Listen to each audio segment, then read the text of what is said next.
So when we introduced the world's first IP camera 20 years ago, we saw a massive market opportunity to go from analog to digital.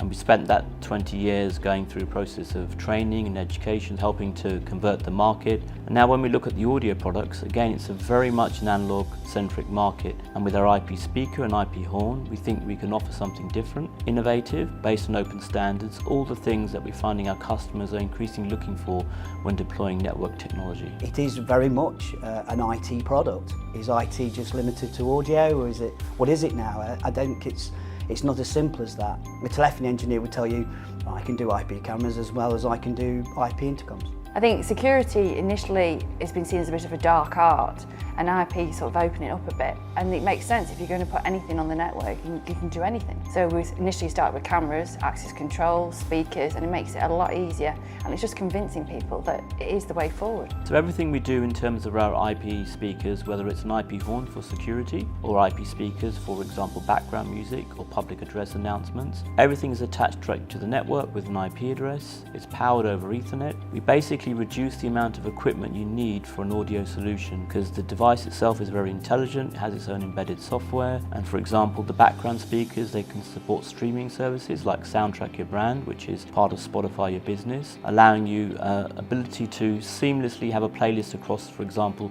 your entire real estate, but control it centrally. They've been predominantly known for their horn, for the security side.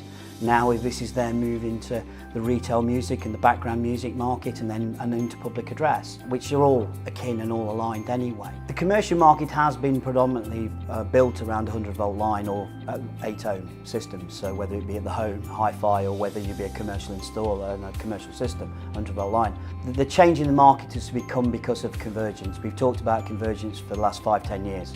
It's only really happened in the audio industry since Dante came out as a protocol. That started it with the pro audio guys, and it's now driven itself down into the commercial world, which means now the common question is, can we have audio in the network? So when we looked at the audio market and it's at an early stage of convergence, we thought we need to find a partner that can help to work with us to help drive this convergence in the market. And cie-group has an excellent reputation in the market. From our first meeting, it was very obvious that they have years and decades of actually experience in the audio market. And I think the combination of Axis with its entrepreneurial spirit and its new innovative products in the audio space, and the knowledge that the cie-group has in the market, as well as the channel for audio installers that cie-group has helped to harness, develop and support over the last almost 30 years. It was a natural fit as a partnership for Axis Communications and the cie-group. CIE do understand audio as a solution, and they also see the benefits of IP. So I think together